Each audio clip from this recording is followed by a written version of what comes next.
तो एक बार फिर से आप सभी का स्वागत है मिनी अटेम्प्ट ई क्लासेस चैनल पर। जैसा कि आप जानते हैं, मैं आप सभी के लिए जो स्टूडेंट नीट की तैयारी कर रहे हैं, नर्सिंग का कोई कोर्स कर रहे हैं, मेडिकल से रिलेटेड कोई कोर्स कर रहे हैं, फार्मेसी का कोई कोर्स कर रहे हैं या अन्य कोर्स जिसके अंदर एनाटॉमी, फिजियोलॉजी, बायोलॉजी से रिलेटेड टॉपिक्स आते हैं, उन सभी के लिए मैं रेगुलरली इम्पोर्टेंट टॉपिक्स पर वीडियोस, लेक्चर्स लेकर के आता रहता हूँ। तो उसी सीरीज को आगे बढ़ाते हुए आज हम पढ़ने वाले हैं एक बड़ा ही इंपॉर्टेंट फिजियोलॉजी का टॉपिक जिसका नाम है मेंस्ट्रुएशन साइकिल। तो टॉपिक की शुरुआत करने से पहले एक पॉजिटिव थॉट के साथ में हम टॉपिक की शुरुआत करेंगे। अगर आप फेलियर को अटेंशन नहीं दोगे तो आपको कभी भी सक्सेस नहीं मिलेगी। स्टूडेंट्स हमेशा याद रखिए, अपने फेलियर्स को आप अटेंशन दीजिए, उससे सीखिए। फेलियर से आपको डरना नहीं है, फेलियर को देख करके आपको हारना नहीं है। याद रखिएगा, जो व्यक्ति फेलियर से कुछ सीखता नहीं है वो जीवन में कभी भी आगे नहीं बढ़ सकता। तो चलिए आज की क्लास हम शुरू करते हैं। आज हम पढ़ने वाले हैं मेंस्ट्रुएशन साइकिल के बारे में। तो सबसे पहले मेंस्ट्रुएशन साइकिल होती क्या है, बड़ी आसान भाषा में, बड़े इजी लैंग्वेज में हम समझेंगे। तो क्लास को एंड तक देखिएगा। सारे स्टेप्स, सारी प्रोसेसेस, सारी फिजियोलॉजी में मेंस्ट्रुएशन साइकिल की आपको समझाने वाला हूँ। तो मेंस्ट्रुएशन साइकिल क्या है? It is a physiological cyclic changes occurs into the ovary and uterus under the influence of hormones. यानी मेंस्ट्रुएशन साइकिल एक ऐसी साइकिल है फीमेल के अंदर जिसमें फीमेल के अंदर हॉर्मोन्स के कारण, रिप्रोडक्टिव हॉर्मोन्स के कारण कुछ साइक्लिक चेंजेस यूट्रस के अंदर और ओवरी के अंदर देखने को मिलते हैं। यहाँ पर दो ऑर्गन मेन है मेंस्ट्रुएशन साइकिल में, एक तो ओवरी और एक यूट्रस। ओवरी और यूट्रस इन दोनों ऑर्गन्स के अंदर ही बदलाव आते हैं, इन दोनों ऑर्गन्स के अंदर ही चेंजेस आते हैं at the time of menstruation cycle, जो कि किसकी वजह से होता है? Under the influence of hormones. अब हॉर्मोन्स कौन से हो सकते हैं? जिनको हम बोलते हैं रिप्रोडक्टिव हॉर्मोन्स। कौन से हॉर्मोन्स होते हैं? रिप्रोडक्टिव हॉर्मोन्स, याद रखिएगा। रिप्रोडक्टिव हॉर्मोन्स की वजह से यहाँ पर साइक्लिक चेंजेस आते हैं। अब रिप्रोडक्टिव हॉर्मोन्स कौन कौन से हो सकते हैं? तो एग्जांपल के लिए एलएच और एफएसएच, मतलब ल्यूटिनाइजिंग हार्मोन और फॉलिकल स्टिमुलेटिंग हार्मोन। ठीक है, ये दो हार्मोन मेनली क्या बोले जाते हैं? मेंस्ट्रुएशन साइकिल के दौरान इंपोर्टेंट रिप्रोडक्टिव हार्मोन्स बोले जाते हैं। होता क्या है, थोड़ा सा इसकी फिजियोलॉजी में समझाता हूं कि किस तरीके से मेंस्ट्रुएशन साइकिल में हार्मोन्स की वजह से चेंजेस आते हैं। देखिए सबसे पहले होता क्या है, सबसे पहले at the time of puberty, puberty के समय पर एक हार्मोन सीक्रेट होता है हाइपोथैलेमस से, जिसका नाम है जीएनआरएच। कौन सा हार्मोन सीक्रेट होता है? जीएनआरएच, जो कि हाइपोथैलेमस से सीक्रेट होता है, जिसका पूरा नाम है गोनेडोट्रोफिन रिलीजिंग हार्मोन। तो जो जीएनआरएच होता है वो इफेक्ट डालता है सीधा सीधा किसके ऊपर? जीएनआरएच इफेक्ट डालेगा पिट्यूटरी के ऊपर। कौन सी पिट्यूटरी? Anterior pituitary. ठीक है, कौन सी पिट्यूटरी? Anterior pituitary. ठीक है, पिट्यूटरी के भी दो पार्ट होते हैं, एंटीरियर एंड पोस्टीरियर। तो जब ये एंटीरियर पिट्यूटरी पे इफेक्ट डालता है तो एंटीरियर पिट्यूटरी से दो हार्मोन निकलते हैं, जिनमें से एक का नाम है एलएच और एक का नाम है एफएसएच। एफएसएच, एक का नाम है एलएच और एक का नाम है एफएसएच। ठीक है, जिसमें से एलएच का काम होता है ओव्यूलेशन कराना। क्या काम है इसका? मेनली ओव्यूलेशन कराना। और एफएसएच का काम होता है फॉलिकल का डेवलपमेंट करना। ठीक है,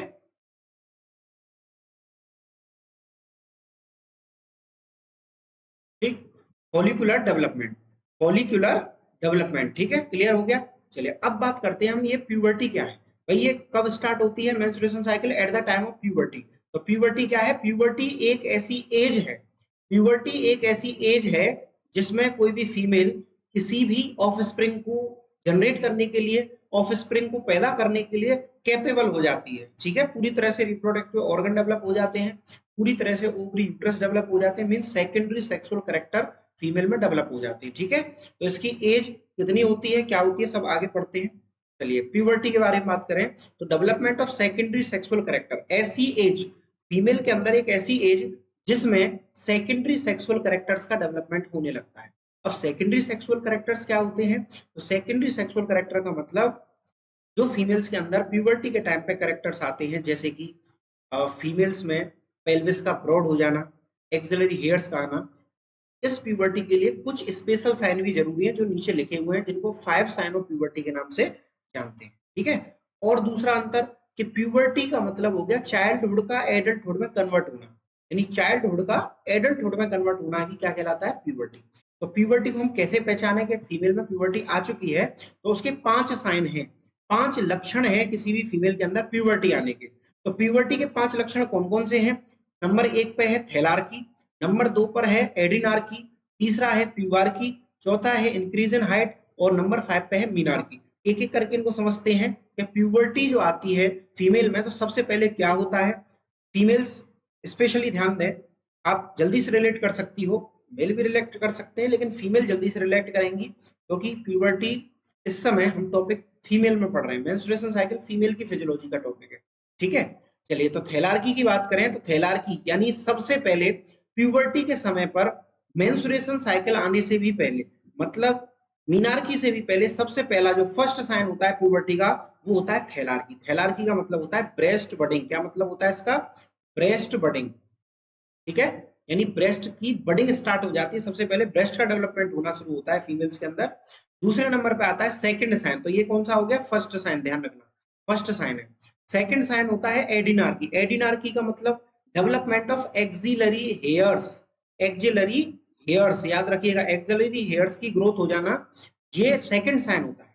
देन उसके बाद में आता है प्यूबार्की, थर्ड साइन। प्यूबार्की का मतलब क्या होता है? डेवलपमेंट ऑफ प्यूबिक हेयर्स, ठीक है, प्यूबिक हेयर्स का डेवलपमेंट होना, ठीक है।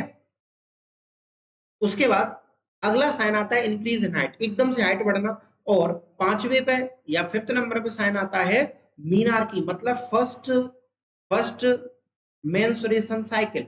फर्स्ट मेंस्ट्रुएशन साइकिल, पहली मेंस्ट्रुएशन साइकिल फीमेल की बॉडी की, उसे हम कहते हैं मीनार्की। तो ये लास्ट साइन होता है प्यूबर्टी का। तो आपको 2 क्वेश्चन यहां से मिले जो कि आपके कॉम्पिटिटिव एग्जाम में भी जरूरी है। पहला क्वेश्चन है फर्स्ट साइन ऑफ प्यूबर्टी, क्या पूछा जाएगा आपसे? First sign of puberty. तो आप आंसर क्या करोगे? आंसर करोगे थैलार्की। क्या करोगे? थैलार्की। और अगर आपसे क्वेश्चन पूछा जाए लास्ट साइन पूछा जाएगा, तो लास्ट साइन क्या होगा? मीनार्की। लास्ट साइन क्या होगा? मीनार्की। क्लियर हो गया? चलिए अब आगे बढ़ते हैं। अब बात आती है प्यूबर्टी स्टार्ट कब होती है। तो लगभग 10 से लेकर के 14 साल, यानी 10 टू 14 ईयर्स के बीच में ये प्यूबर्टी एज स्टार्ट हो जाती है फीमेल के अंदर। और एवरी 28 टू 30 डे, हर 28 से 30 दिन बाद ये मेंस्ट्रुएशन साइकिल में ब्लीडिंग फेज रिपीट करता है। ये मेंस्ट्रुएशन साइकिल के अलग अलग फेजेस होते हैं, जिसमें ब्लीडिंग फेज जो कि एक तरह से क्लिनिकल मैनिफेस्टेशन है, एक सिम्टम है, तो वो कब आएगा? लगभग 28 से लेकर के 30 दिन के अंतराल पर, ठीक है। रेंज की बात करें तो ये 21 से 35 दिन तक भी हो सकता है। अगर हम एक साल में, यानी एक साल में किसी फीमेल में लगभग कितनी साइकिल होती है? 13 साइकिल, 13 मेंस्ट्रुएशन साइकिल किसी भी फीमेल में एक साल में हो सकती है। ये भी आपके में क्वेश्चन आ सकता है। उसके अलावा कंप्लीट पूरे जीवन काल में, यानी पूरे के पूरे रिप्रोडक्टिव फेज में फीमेल में लगभग 400 menstruation cycle, approximately 400 menstruation cycle female की बॉडी में देखने को मिलती है। क्लियर हो गया? चलो उसके बाद में ब्लड लॉस पर साइकिल, मतलब एक बार के मेंस्ट्रुएशन साइकिल में किसी भी फीमेल की बॉडी से जितना ब्लड लॉस होता है, उसे हम कहते हैं एवरेज ब्लड साइकिल लॉस। तो ये जो साइकिल के दौरान एवरेज ब्लड लॉस हुआ है, वो लगभग होता है 30 ml, लगभग 30 ml एक साइकिल के दौरान ब्लड का लॉस होता है फीमेल के अंदर। क्लियर हो गया? चलिए अब आगे बढ़ते हैं। मेंस्ट्रुएशन साइकिल में क्या क्या चेंजेस आते हैं। तो अब प्यूबर्टी के बाद में अब हम पढ़ रहे हैं क्या? Menstruation cycle. तो मेंस्ट्रुएशन साइकिल का मतलब क्या हो गया? मासिक चक्र, मतलब एक ऐसी साइकिल जो हर 28 से 30 दिन बाद रिपीट होगी, ठीक है। इस साइकिल के अंदर मेनली 2 जगह बदलाव आएंगे, यानी 2 जगह चेंजेस आएंगे। एक तो आएंगे मेंस्ट्रुएशन साइकिल में ओवरी में, और दूसरे चेंज आते हैं यूट्रस में। तो ओवरी के अंदर जो चेंजेस आते हैं उनको हम बोलते हैं ओवेरियन चेंजेस, जो कि ओवरी के अंदर देखने को मिलते हैं। और यूट्रस के अंदर जो चेंजेस आते हैं उनको बोलते हैं यूट्राइन चेंजेस। अब ये ओवरी क्या है, अगर आपको पता नहीं है, तो ओवरी जो होता है, ओवरी को हम फीमेल गोनेट्स कहते हैं। क्या कहते हैं? Female gonads. इसको हम क्या कहते हैं? फीमेल गोनेट्स कहते हैं, ठीक है। और जो यूट्रस होता है, यूट्रस, उसे हम क्या कहेंगे? शेल्टर, शेल्टर ऑफ फीटस, यानी फीटस का शेल्टर है, घर है जहां पर ये फीटस रहता है। क्लियर हो गया? ठीक है। और अगर इससे भी ज्यादा ओवरी और यूट्रस के बारे में आप जानना चाह रहे हैं, तो इससे पहले लेक्चर में आप आराम से उसको देख सकते हैं, उसको जान सकते हैं, ठीक है। मैंने कंप्लीट रिप्रोडक्टिव सिस्टम पे पूरी वीडियो डाल दी है। स्टूडेंट वीडियो को आप एंड तक देखिएगा, 100% आपको मेंस्ट्रुएशन साइकिल क्लियर हो जाएगी। और सबसे इंपॉर्टेंट बात कि मेंस्ट्रुएशन साइकिल में से आपको 5 से लेकर के 10 नंबर तक का यानी शॉर्ट और लॉन्ग क्वेश्चन दोनों ही मिलेंगे आपके एग्जाम में, ठीक है। साथ ही आपके कॉम्पिटिटिव एग्जाम में जो एमसीक्यू उसमें से 100% एक सवाल मेंस्ट्रुएशन साइकिल पर जरूर आएगा, ठीक है। चलिए अब बात करते हैं हम सबसे पहले ओवेरियन चेंजेस की, यानी ओवरी के अंदर क्या क्या बदलाव फीमेल मेंस्ट्रुएशन साइकिल के दौरान होते हैं। तो ओवरी के अंदर याद रखिएगा दो तरह के चेंजेस आते हैं, एक फॉलिकुलर फेज और एक ल्यूटियल फेज, यानी स्पेशली ओवरी के अंदर दो तरह के फेज चलते हैं, एक को बोलते हैं फॉलिकुलर फेज, एक को बोलते हैं ल्यूटियल फेज। अब बात आती है फॉलिकुलर फेज क्या होता है। तो फॉलिकुलर फेज क्या है, the follicular phase of female menstruation cycle include maturation of ovarian follicle to prepare one of them releasing during ovulation. Means simple भाषा में अगर हम समझें तो फॉलिकुलर फेज का मतलब है एक ऐसा फेज जिस फेज के दौरान फॉलिकल का डेवलपमेंट होता है। अब ये फॉलिकल क्या होता है आप आगे समझेंगे, फॉलिकल मतलब मेन फॉलिकल, ग्राफियन फॉलिकल, उसका पूरा डेवलपमेंट फॉलिकुलर फेज के दौरान होता है। तो कैसे होता है समझिए, फॉलिकुलर फेज के दौरान जो एफएसएच होता है वो एफएसएच एक्ट करेगा फॉलिकल पे। अब ये फॉलिकल क्या चीज है, तो इंट्रा यूट्राइन लाइफ के दौरान ही किसी भी फीमेल के अंदर लगभग लगभग 7 मिलियन फॉलिकल बन जाते हैं, 7 मिलियन फॉलिकल्स बन जाते हैं। और एट बर्थ, अगर इसी काउंटिंग की अगर हम एट बर्थ बात करें तो एट बर्थ लगभग 2 मिलियन रह जाते हैं फॉलिकल्स। और एट प्यूबर्टी ये लगभग 4 लाख के करीब ये रह जाते हैं। इन्हीं फॉलिकल्स के ऊपर एफएसएच वर्क करता है। तो जैसे ही एफएसएच फॉलिकल पे वर्क करेगा तो फॉलिकल ग्रोथ करना स्टार्ट कर देंगे, और जो ग्रोइंग फॉलिकल होगा वो एक हार्मोन निकालेगा जिसका नाम है ईस्ट्रोजन। हमने क्या देखा, जैसे एफएसएच ने फॉलिकल पे वर्क किया तो वो फॉलिकल ग्रोथ करना स्टार्ट हो गए, और ग्रोथ फॉलिकल ईस्ट्रोजन नाम का हार्मोन रिलीज करता है, ठीक है। अब ईस्ट्रोजन क्या करेगा, ये सप्रेस कर देगा एलएच को और स्टिमुलेट करेगा एफएसएच को। याद रखना जो ईस्ट्रोजन था वो एलएच को सप्रेस करेगा और एफएसएच को स्टिमुलेट करेगा, जिससे जो एलएच है वो डोमिनेंट फॉलिकल पे एक्ट करेगा। क्या करेगा, एलएच डोमिनेंट फॉलिकल के ऊपर एक्ट करेगा और ओव्यूलेशन करा देगा। क्या करा देगा, ओव्यूलेशन। अब ओव्यूलेशन किसे कहते हैं, ओव्यूलेशन का मतलब होता है ओवरी से ओवा का निकलना, ठीक है, हिंदी में लिख देता हूं। ओवरी से ओवा के निकलने की जो प्रोसेस है उसे हम कहते हैं ओव्यूलेशन, ठीक है, ओव्यूलेशन। ये जो ग्राफियन फॉलिकल था ये मैच्योर फॉलिकल था। कैसा फॉलिकल था ये, मैच्योर फॉलिकल था, ठीक है, इंपॉर्टेंट है एग्जाम पॉइंट ऑफ व्यू से, मैच्योर फॉलिकल था। जब ग्राफियन फॉलिकल के ऊपर एलएच एक्ट करता है, एलएच सरज होता है, तो एलएच सरज की वजह से ओव्यूलेशन होता है, ठीक है। और इस ग्राफियन फॉलिकल का एक रिमेनिंग पार्ट बचता है जिसको हम बोलते हैं कॉर्पस ल्यूटियम। क्या बोलते हैं, कॉर्पस ल्यूटियम, याद रखिएगा। कॉर्पस ल्यूटियम जो होता है वो एक रिमेनिंग पार्ट होता है ग्राफियन फॉलिकल का। जब ग्राफियन फॉलिकल में से ओवा निकल जाता है तो उसे हम कॉर्पस ल्यूटियम बोलते हैं, जो कि प्रोजेस्टेरोन सीक्रेट करता रहता है, ठीक है। आगे पढ़ेंगे इसके बारे में। तो अब नेक्स्ट फेज की बात करें तो ल्यूटियल फेज की बात करने वाले हैं, जो कि ओवरी के अंदर होता है। तो ल्यूटियल फेज जो होता है वो एक कांस्टेंट फेज है। ओवरी का जो ल्यूटियल फेज है वो क्या है, एक कांस्टेंट फेज है जिसमें लगभग 14 दिन का समय लगता है। कितना समय लगता है, 14 दिन लगते हैं इसमें।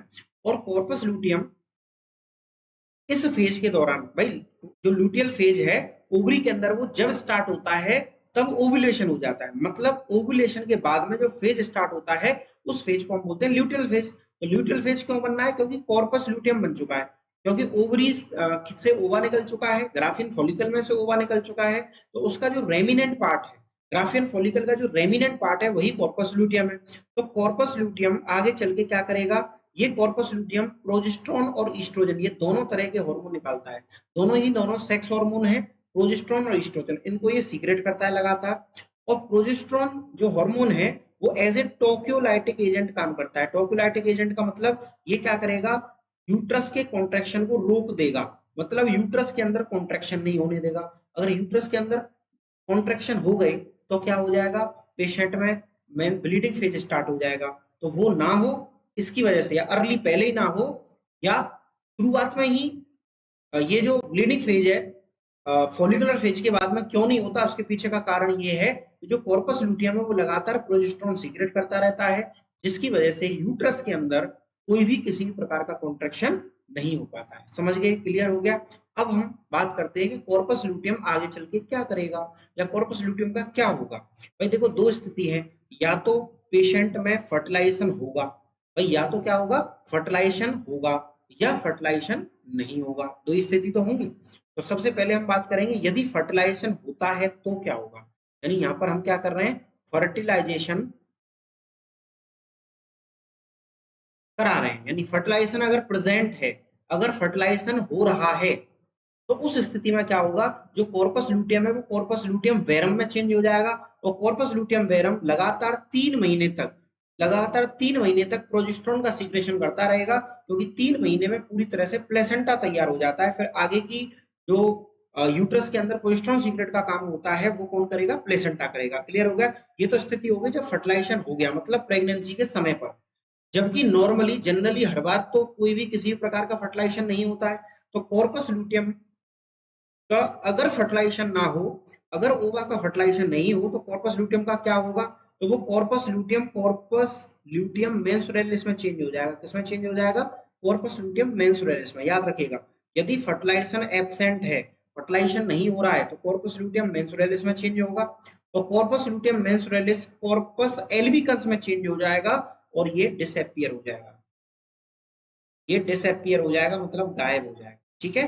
फिर इसका कोई भी आगे फर्दर रोल नहीं रहेगा, क्योंकि कॉर्पस लुटियम जो प्रोजेस्टेरोन निकाल रहा था, उस प्रोजेस्टेरोन के पीछे का कारण था कि यूट्रस को कॉन्ट्रैक्शन ना होने दे। जब प्रेगनेंसी होगी, फर्टिलाइजेशन होगा, तो कॉन्ट्रैक्शन रोकना है, लेकिन फर्टिलाइजेशन नहीं हुआ तो फिर कॉन्ट्रैक्शन को रोकने की जरूरत नहीं है। इसीलिए कॉर्पस लुटियम मेंस्ट्रुअलिस में चेंज होता है, और वो बाद में एल्विकन्स में चेंज होकर डिसअपियर हो जाता है। क्लियर हो गया? कोई डाउट हो तो बेटा कमेंट सेक्शन में जरूर पूछिएगा। चलिए आगे बढ़ते हैं नेक्स्ट यूट्राइन चेंजेस की तरफ। तो यूट्राइन चेंजेस की बात करें तो यूट्राइन चेंजेस यूट्रस के अंदर देखने को मिलते हैं। इसमें 3 फेज हमें देखने को मिलेंगे, एक ब्लीडिंग फेज, एक प्रोलिफरेटिव फेज और एक सीक्रेटरी फेज। ये 3 फेज बड़े ही इंपॉर्टेंट है। तो सबसे पहले बात करते हैं ब्लीडिंग फेज की। तो ब्लीडिंग फेज को हम कैटामेनिया के नाम से भी जानते हैं, और ब्लीडिंग फेज वो फेज है जिस फेज के दौरान फीमेल के अंदर ब्लीडिंग होती है, पर वजाइनली, वजाइना के थ्रू ब्लीडिंग देखने को मिलती है, जिसको हम visible manifestation of menstruation cycle के नाम से भी जानते हैं। याद रखना, ब्लीडिंग फेज जो होता है ये क्या है, एक विजुअल मैनिफेस्टेशन है। क्या है, विजुअल मैनिफेस्टेशन है।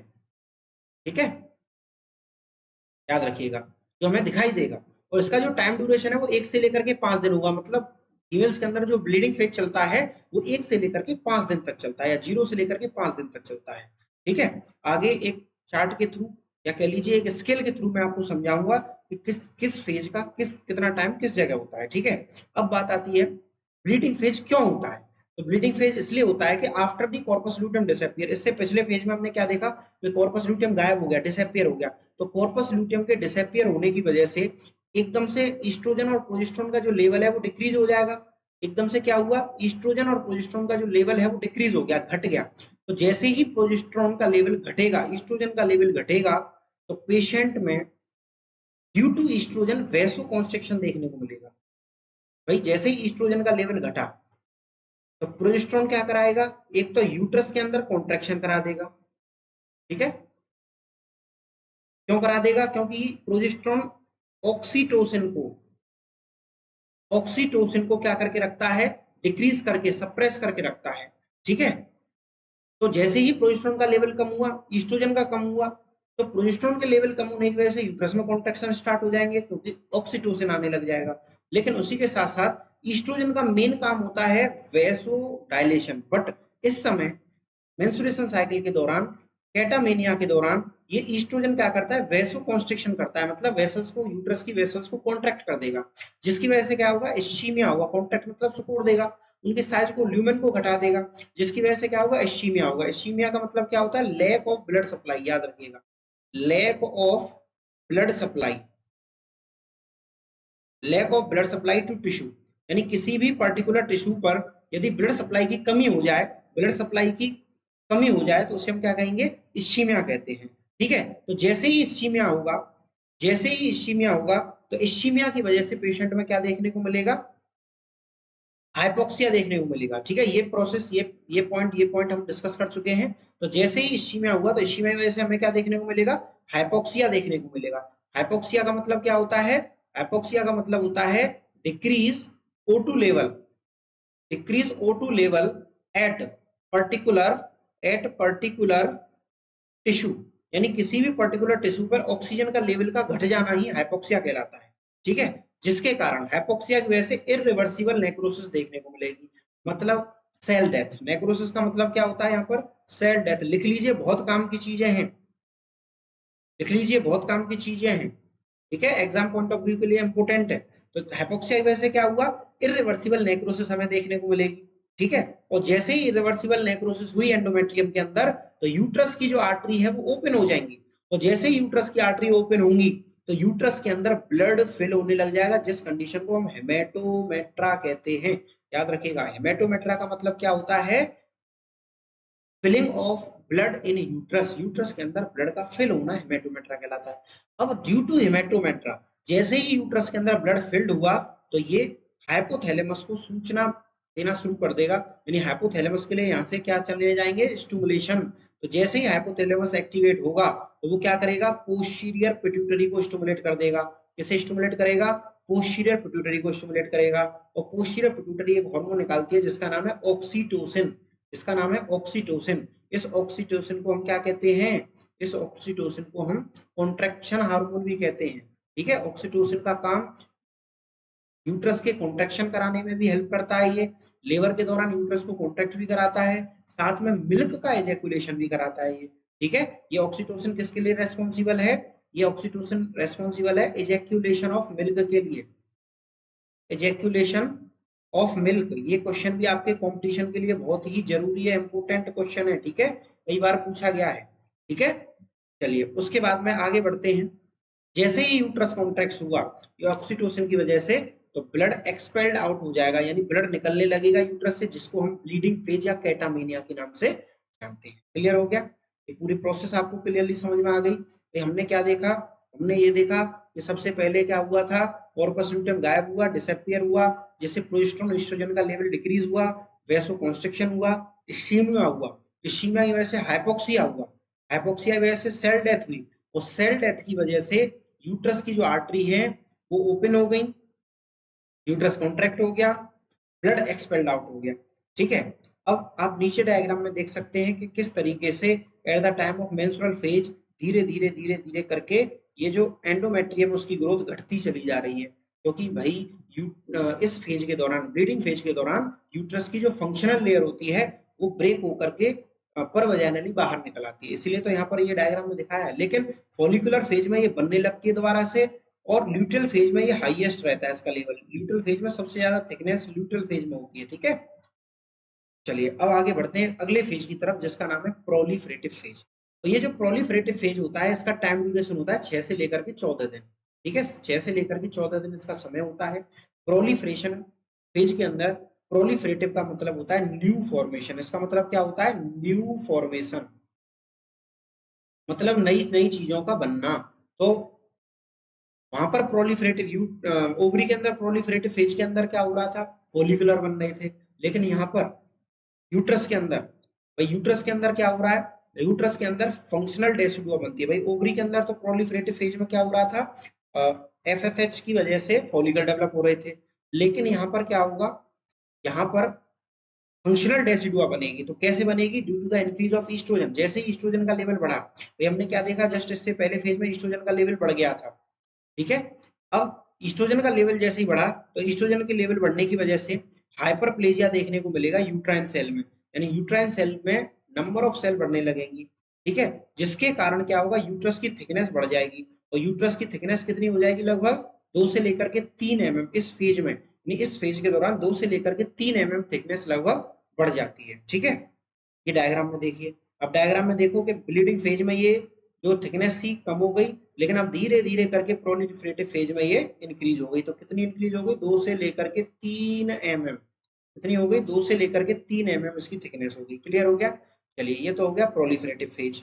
ठीक है, इसमें मेनली हाइपरप्लेजिया हो रहा है, किसकी वजह से, ईस्ट्रोजन की वजह से, मतलब नंबर ऑफ सेल बढ़ रही है। आते हैं सीक्रेटरी फेज पे। जो सीक्रेटरी फेज होता है वो कांस्टेंट फेज होता है, ध्यान रखिएगा, और 15 से लेकर के 28वें दिन तक ये चलता है। क्योंकि ओव्यूलेशन का जो प्रोसेस होता है, यानी at the time of 14 day, याद रखना 14वें दिन 14 डे पर या मिड ऑफ मेंस्ट्रुएशन साइकिल पर ओव्यूलेशन होता है। तो ओव्यूलेशन के बाद में जो कॉर्पस ल्यूटियम बचता है, वह कॉर्पस ल्यूटियम प्रोजेस्टेरोन सीक्रेट करता है। तो वो प्रोजेस्टेरोन जब तक सीक्रेट होगा तब तक सीक्रेटरी फेज चलता रहेगा। यानी प्रोजेस्टेरोन के सीक्रेशन होने के कारण ही इस फेज को सीक्रेटरी फेज कहते हैं। क्या कहते हैं? Secretory phase. क्लियर हो गया? तो देखिए, आफ्टर ओव्यूलेशन, जैसे ही ओव्यूलेशन हुआ, कॉर्पस ल्यूटियम बना। कॉर्पस ल्यूटियम क्या करेगा? प्रोजेस्टेरोन और ईस्ट्रोजन को सीक्रेट कराएगा, जिसकी वजह से प्रोजेस्टेरोन के कारण तो हाइपरट्रॉफी होगी और ईस्ट्रोजन की वजह से हाइपरप्लेजिया होगा। हाइपरट्रॉफी का मतलब होता है साइज का बढ़ना, यानी साइज का इंक्रीज होना। यूट्रस की जो सेल है, फंक्शनल डेसिडुआ की जो सेल है, उनका बढ़ना। और इधर ईस्ट्रोजन की वजह से हाइपरप्लेजिया हो रहा है, मतलब नंबर ऑफ सेल्स बढ़ रही है, नंबर ऑफ सेल्स इंक्रीज हो रही है। ठीक है?